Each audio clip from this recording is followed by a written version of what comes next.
Selamat berjumpa kembali di Warung Konservasi, dan kali ini kita mendapatkan tamu istimewa, yaitu Dr. Yuda Heriawan Asnawi. Asnawi. Selamat berjumpa kembali. Alhamdulillah. Kang Yai. Yuda, apa kabar pada hari ini? Alhamdulillah, baik Yai. Panestudipun, mudah-mudahan Yai juga demikian. Insya Allah kita diparingi sehat oleh Gusti Allah. Amin, amin. Kang Yuda, akhir-akhir ini kita didera oleh situasi bencana alam ya. Banjir, erosi, tanah longsor, bumi mereka, banjir rob, dahsyat banget sampai Turki. Dan korbannya luar biasa. Menurut pandangan Kang Yuda, Dr. Yuda, ini gejala apa yang terjadi sebenarnya? Karena orang kayak mengatakan, wow, ini Tuhan Allah lagi marah. Saya nggak yakin seperti itu kan. Itu gimana ya? Sesungguhnya gimana analisisnya ya?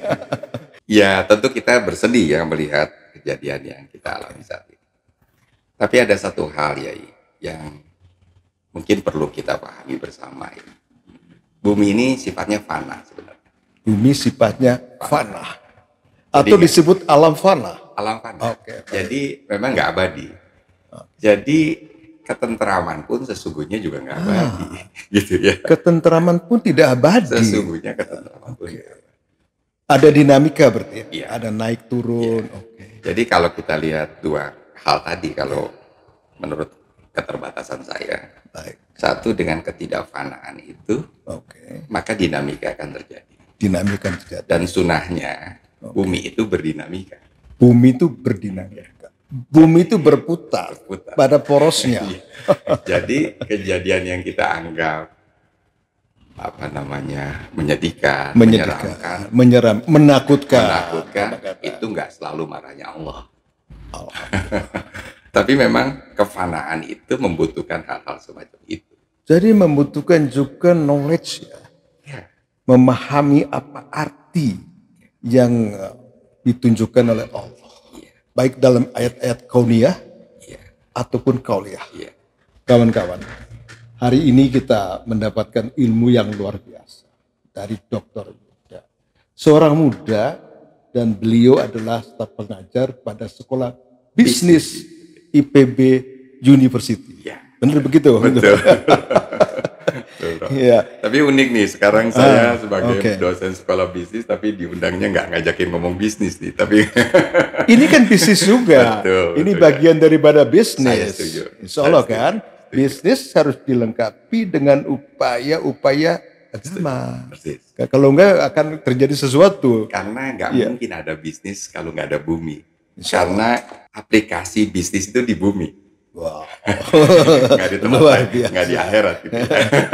Walaupun konsekuensinya bisa ke akhirat, tapi aplikasi bisnis itu di bumi. Jadi nggak mungkin kita nggak bicara bumi kalau kita bicara bisnis. Kang Yuda, sering sekali ada suatu anggapan bahwa kita belajar ekosofi, filosofi lah. Kita melihat atau mengaplikasikan bahwa ada tahapan-tahapan sampai menuju surga. Dianggapnya itu adalah sesuatu yang khayal gitu. Itu gimana mendakapi isu begini ya? Iya. Setiap kali kosakata kalau dihubungkan dengan Sophie yang Sophie. Ya, oke. Yang dimaknai bagian daripada filsafat begitu. Iya. Seringkali orang membayangkan filsafat itu sesuatu yang abstrak. Sesuatu abstrak itu memang. Padahal kalau menurut hemat saya begitu dengan segala keterbatasan. Filsafat itu kan bukan kontemplatif. Bukan kontemplatif. Bukan cuma merenung. Bukan, betul. Setuju saya, setuju sekali. Jadi tapi kan selama ini kalau orang kita ngajak ngomong filsafat ekosofi atau filsafat ekologi gitu, seolah-olah kita dibawa nih. Pikir apa sih gitu. Iya. Padahal filsafat itu kan menjawab pertanyaan. Kenapa? Bagaimana? Apa? Artinya kan kita tuh bicara hal yang biasa-biasa saja sebenarnya. Oke. Dan itu ada di dalam sistem kehidupan, kenyataan seperti itu. Dan hidup itu kan sekali lagi nih, bertanya menjawab. Bertanya Berinteraksi menjawab. juga begitu. Kita sekolah juga bertanya menjawab. Menjawab. Jadi berfilsafat itu berkehidupan biasa-biasa saja sebenarnya. Oke, kawan-kawan. Kita semakin menjurus sekarang bahwa Charles Darwin mengatakan bahwa filsafat itu penting karena membuka kita wawasan untuk kalau ke sana itu bukan satu tujuan gitu. Berbagai macam tujuan, berbagai macam cara. Peta jalan menuju kepada tujuan yang mutlak yang kita harapkan. Begitu? Betul. Oke. Nah, ada satu nih ya, Baik. yang menarik sebenarnya ketika kita berbicara filsafat.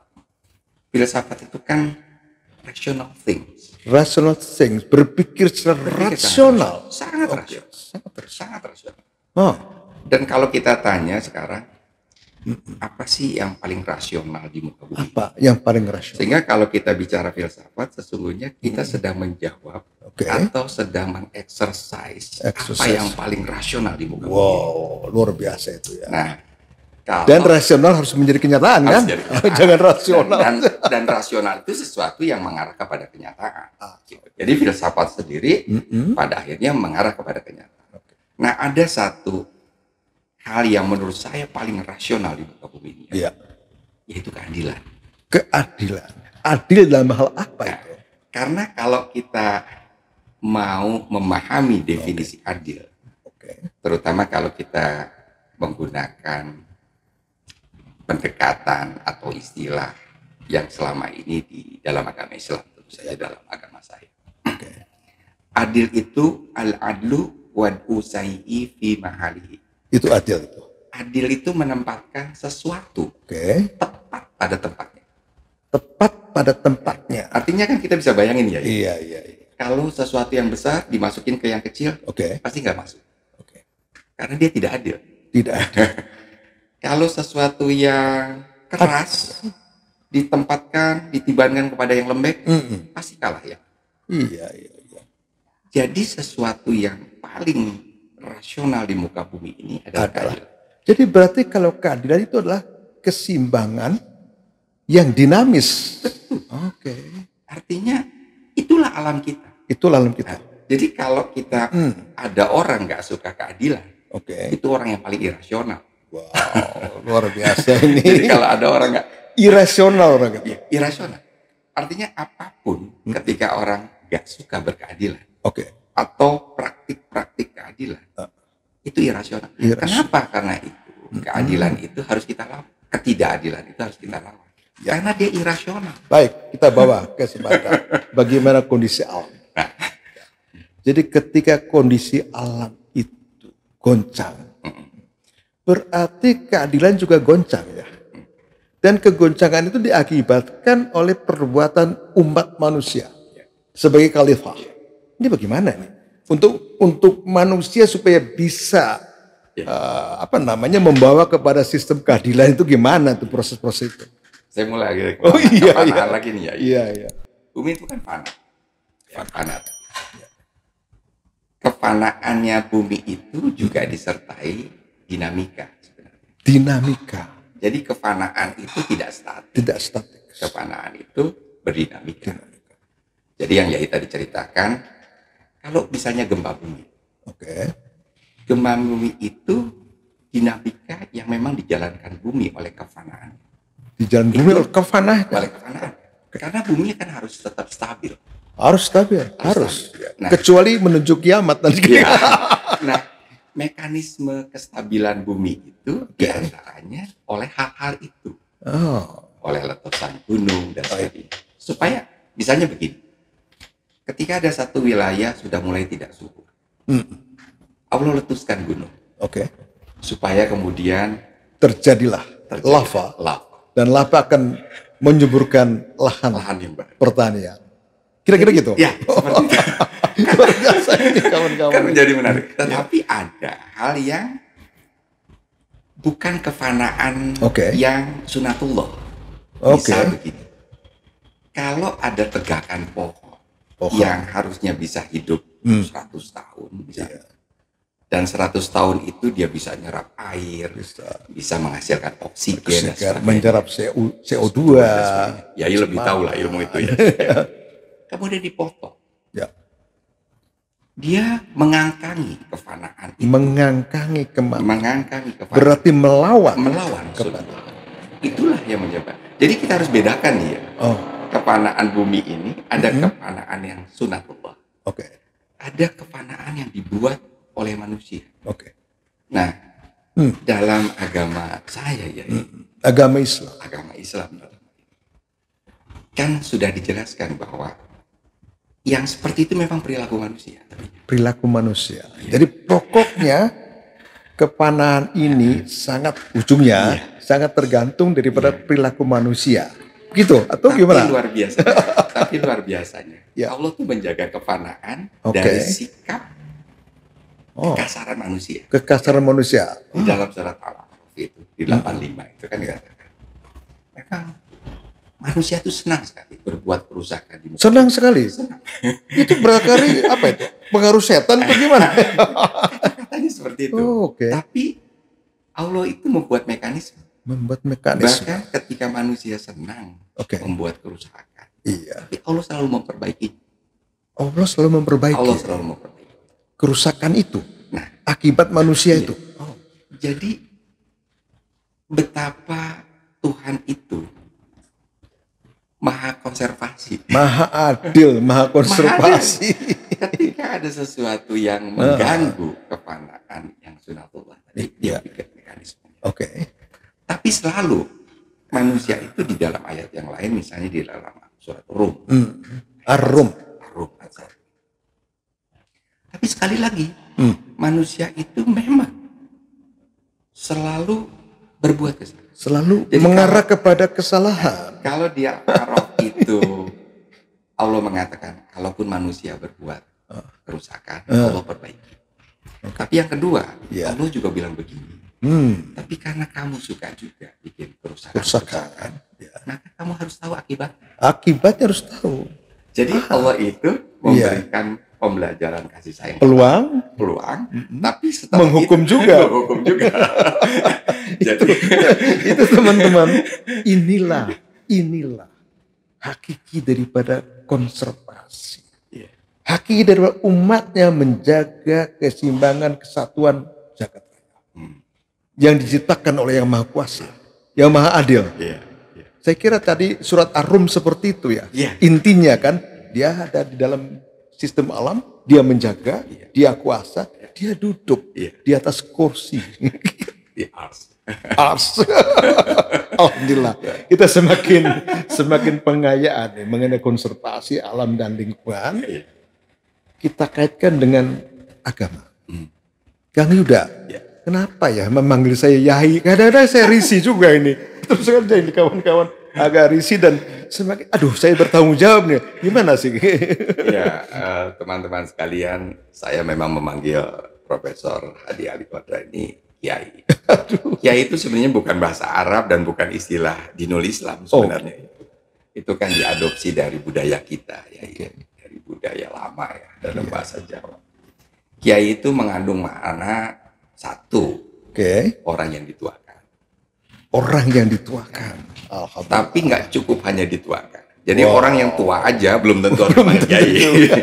Karena di samping ketuaan adalah keilmuan.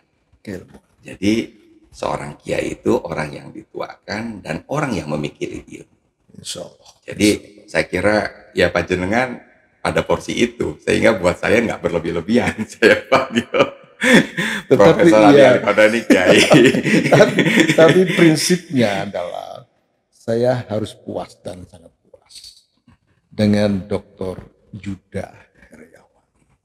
Mempunyai filosofi yang tinggi, mempunyai sifat-sifat kesantunan, dan ini juga saya berpikir inilah hubungan antara manusia sama umat, antara orang muda dengan orang tua.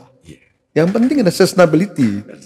Saya juga banyak mendalami ilmu dari Kang Yuda ini, Dr. Yuda. Kali ini nih Yai Siap. Ketika kemarin Yai telepon saya, satu kehormatan. Saya kesini pakai jas. Insya Allah. Pakai pakaian yang insya Allah Luar yang biasa. terbaik yang saya miliki. Luar biasa. Karena ketakziman itu penting ya menurut saya. Ini juga ada kaitannya dengan alam dan konservasi. Alam dan konservasi. Jadi berpakaian baik itu Oh. adalah untuk dua hal. Satu, itu ketika kita menemui Tuhan. memenuhi Allah Tuhan. Yang kedua ketika menemui guru. Wow, luar biasa. Itu ini. menurut saya keadilan. Insya Allah. Itu keadilan. Amin. Ya, karena ketika kita menghadap kepada orang yang besar seperti guru, maka kita pun harus menunjukkan kebesaran kita. Amin. Dalam hal ini adalah berpakaian yang baik. Tata cara berpakaian juga adalah suatu filosofi menunjukkan. Saya kira itu. Oke, Dan baik. makanya kita juga agak sedih ya, kalau kita melihat sekarang itu mahasiswa kadang-kadang kalau kuliah suka seenak. Pakai kaos. Itu sangat tidak konservasi menurut saya. Tidak adil. Ya, Tidak bagaimana? konservatif. Tidak konservatif. Gitu ya. Pengertiannya menjadi tidak konservatif menurut saya. Oke. Itu penting ya. Itu etika termasuk. Itu moral. Iya. Dan Oke. bagaimana kita mau mulai mengajarkan tentang ekologi, Oke. tentang ekosofi. Ekosofi. Kalau basis-basis itu saja tidak ditawarkan, tidak diperkenalkan. Etika, moral, do and dance, apa yang boleh, apa yang point. tidak boleh, That's point. itu harus pegangan That's sama. point. That's Kan point. gitu kan. Karena etika itu kan bukan sesuatu knowledge, Oke. tapi intelektual. menurut saya. Intelektual. Setuju. Ekosofi nggak itu setuju. juga intelektual. Artinya bukan sesuatu yang hanya sekedar kita ketahui, kita omongin, Baik. kita bicarakan, tapi memang harus kita lakukan. Dengerin tuh. Kawan-kawan yang selalu mengumandangkan konservasi, melindungi alam dan lingkungan. Kita masuk sekarang ke perusahaan lebih dalam lagi. Tadi Dr. Yuda menyampaikan ekosofi. Sesungguhnya apa itu? Relevansi ekosofi itu? Nah, kalau dari batasan yang saya sampaikan tadi ya, ketika saya memulainya, apa sih filsafat? Oke. Gitu kan? Baik. Ekosofi itu kan filsafat ekologi lah, kira-kira begitu. Filsafat ekologi. Ya. Artinya kalau kita bicara filsafat ekologi, Oke. di mana filsafat itu sesuatu yang rasional, Iya. dan yang paling rasional itu adalah keadilan, Keadilan. maka ekosofi menurut definisi saya adalah berpikir rasional terkait dengan keadilan untuk alam semesta. Untuk alam semesta. Itulah ekosofi. Ekologinya berarti itu adalah suatu hubungan dinamis timbal balik kan antara semua unsur Iya. yang diciptakan Iya. Allah. Iya. Nah, ada yang kita harus kritik ya, pemahaman ekologi yang selama ini kita terima. Oke. Dalam sains modern, kita memang sepakat bahwa di muka bumi ini ada aktor-aktor pengisi bumi. Aktor pengisi bumi. Atau komponen-komponen. ya, gitu. komponen lebih tepatnya. Ya, betul, komponen. Iya. Nah, komponennya itu yang lucu menurut saya adalah ada istilah biotik dan abiotik. Biotik dan abiotik. Kalau kasat mata, kita bisa nerima itu. Oke. Nah, Kalau kasat mata. Kasat mata ya. Nah, karena sains modern itu ilmu kasat mata. Ilmu yang dilihat oleh mata. Hanya dilihat oleh manusia. Kekurangan dari sains modern itu, Oke. dia melihat ilmu dengan mata. Saja.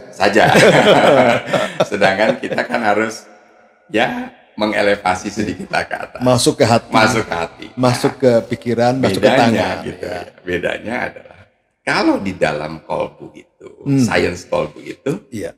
nggak ada abiotik. Nggak ada.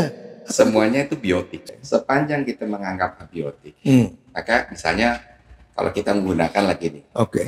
ilmu politik yang bicara power atau Iya. ilmu sosiologi yang berbicara strata. Iya. Maka ketika ada biotik dan abiotik, Betul. maka yang biotik ini akan menghegemon yang Menghegemon. abiotik. Betul. Karena dia punya power, Punya power. dia punya kekuasaan. Kekuasaan. Inilah yang juga menyebabkan orang semacam berpikir layak-layak aja kok manusia ini berbuat sesuatu kepada Karena yang dia mati mati, kok. ya. Dia mati kok, dia nggak punya perasaan kok. Ya nggak apa-apa kok. Batu kalau kita pukul belah aja kan nggak nangis gitu. Iya. Padahal tidak. Sesungguhnya batu itu adalah makhluk Hidup. yang dalam kepercayaan kita dia juga bersujud. Iya, dia juga mempunyai hak untuk hidup. Dia bersujud. Betul. Dan dia berdoa, bersujud. bersujud. Bayangkan coba kalau pas batu lagi bersujud kita takol gitu. Bayangkan betapa durhakanya kita. Kita nggak pernah membayang. Jadi punya hak keberadaannya. Karena dia sama-sama makhluk yang juga penyembah Tuhan. Kalau kita lihat Gunung Salak lah. Ya. Kan orang Bogor pasti lihat Gunung Salak. Jadi ketika Gunung Salak itu, kita lihat ada awan di atasnya. Ada embun dan sebagainya. Terus kalau kita lihat misalnya lebih dekat itu, ketika embun itu jatuh ke rumput, rumput itu bergerak. Itu bukan semata-mata oleh angin. Tapi gerakan itu adalah memang gerakan kehidupan dia. Kehidupan karena dia ada, kimia kan ada reaksi. Nah, reaksi. Orang hanya menganggap secara kimia itu reaksi. Ya kan, ada sublimasi udara tertentu. Sekali lagi, keterbatasan sains modern selalu mengartikannya itu. Dia tidak mengartikan bahwa si rumput itu sedang bergerak untuk menyembah Tuhannya dan sebagainya. Itu yang nggak pernah. Semuanya tunduk ya. Ya, semuanya tunduk. Tunduk kepada perintah Allah. Perintah Allah. Dia harus sujud. Iya.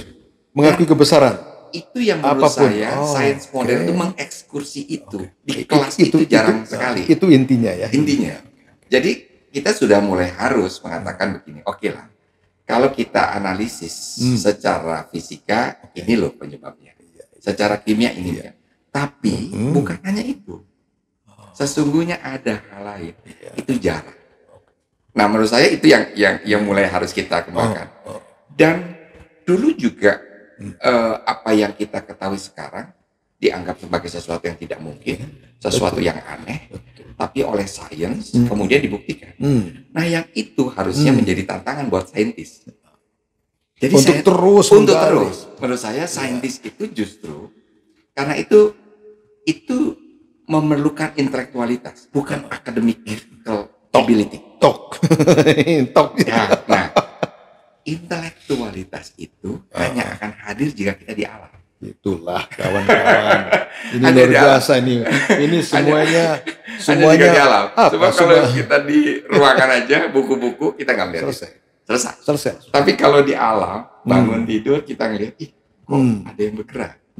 Ya, kenapa air itu meluncur dan sebagainya. Kenapa awan bergerak? Kenapa air dari mata air menuju ke laut? Kenapa dari bumi keluar air? Sebenarnya aturan yang patuh kepada sunatullah. Iya. Oke. Sekali lagi ini, kita sudah punya separuh pengetahuan menurut saya. Separuh pengetahuan. Wah, sains itu separuh pengetahuan. Kita sudah punya separuh pengetahuan. Sains ini. Sains. Melalui sains. Iya.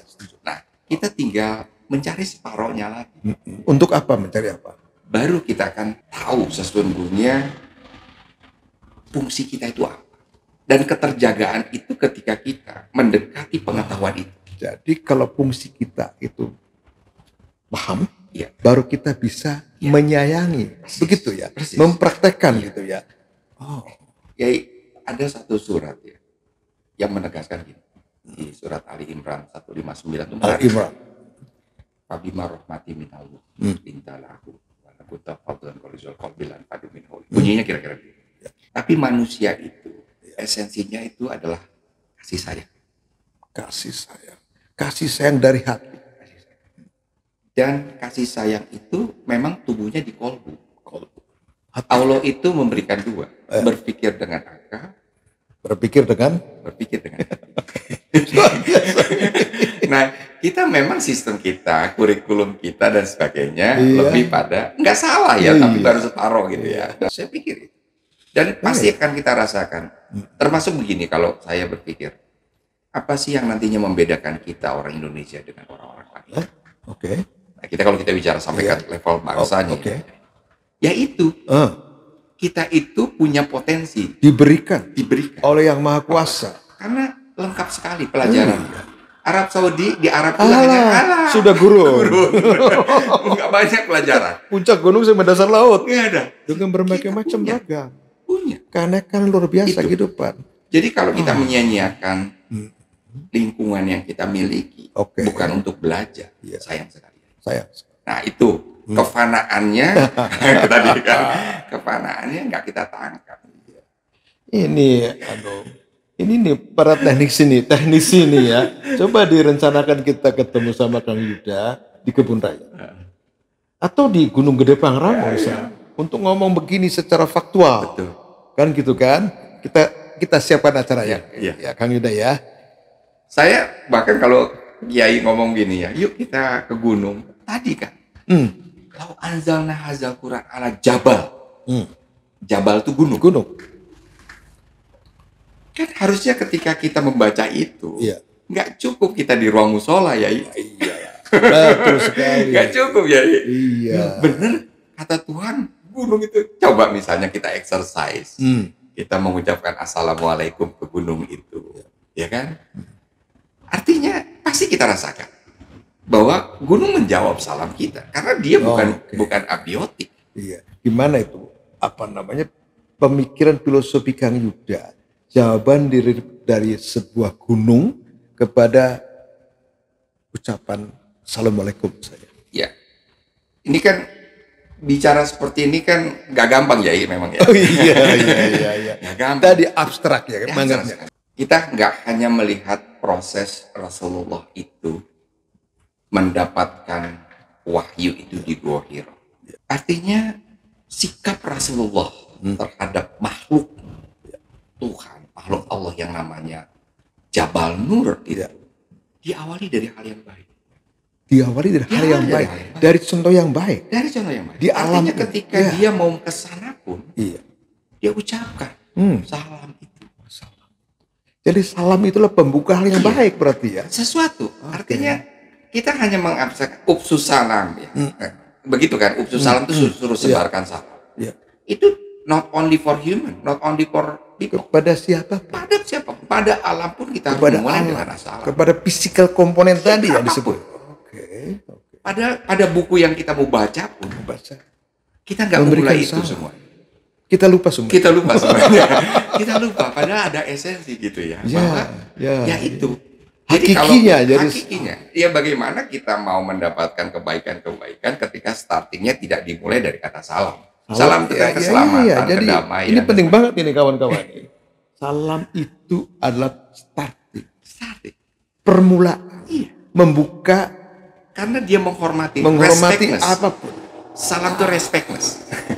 Jadi orang misalnya gini ya, pecinta alam misalnya. Kita bicara pecinta alam. Itu pecinta alam semua itu. Pecinta alam ya. Pecinta alam itu kan ingin mengkabarkan kepada orang, saya ini adalah orang yang respect kepada alam. Gitu kan? Iya. Bukan hanya sekedar tidak buang sampah menurut saya. Itu udah sesuatu yang sangat baik. Sudah sangat baik. Tapi pernahkah kita ketika kita ada di kaki gunung ini, assalamualaikum ya Jabal. Kita nggak lakukan itu. Bahkan kadang-kadang memetik hal-hal yang tidak boleh. Jadi mungkin itu ya. Kalau pada saat nanti kita pendidikan untuk pecinta alam. Sederhana itu sederhana ya. Itulah. Mulailah kita dari dasar-dasar. Karena dia menjawab ya. Dengan bahasanya kita. Bahasa dia. Kita nggak mengerti. Kita tidak. Bukan kita tidak mengerti. Kita tidak mendengar. Kita tidak mendengarkan. Dia ilmunya kita nggak nyampe. Itu yang penting. Kita mengerti. Ada perasaan begini. Kita semua lah. Saya pun muda kan suka naik gunung juga. Bagaimana kita suka merasakan senang, gembira di puncak gunung. Atau kita bisa menikmati, kok saya senang di tengah hutan. Atau saya senang di dekat kubangan badak lah kadang-kadang. Ya bisa saja seperti itu.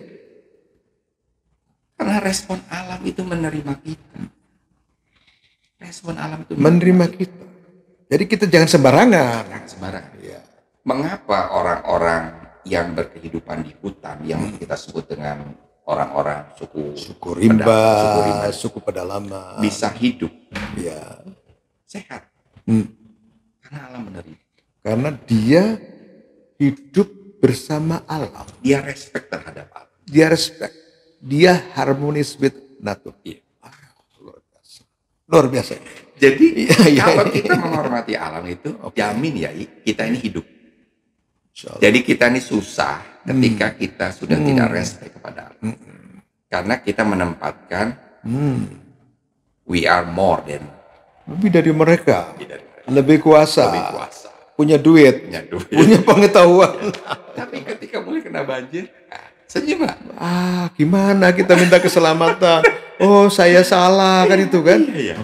Jadi banyak hal ya. Hal-hal kecil lah ya, mungkin memang harus kita mulai dengan hal kita harus kecil. Membuka itu. Jadi ini nanti bagaimana pelajaran kita yang setinggi-tinggi itu tetapi ujungnya nggak diterapkan. Percuma juga ya.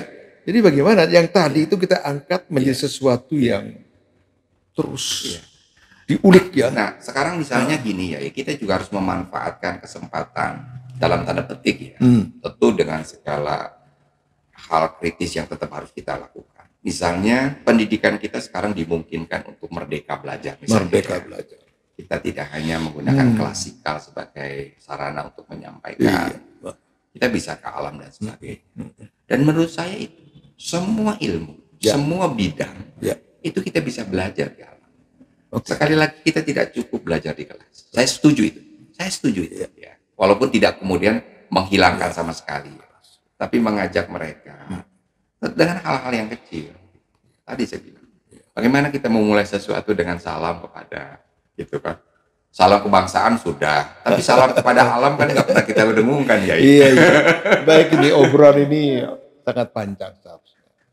Tetapi kita harus menyudahi Kang Yuda agar supaya kita itu pas dengan apa yang kita sampaikan dalam sebuah sistem yang tadi yang pas sekali.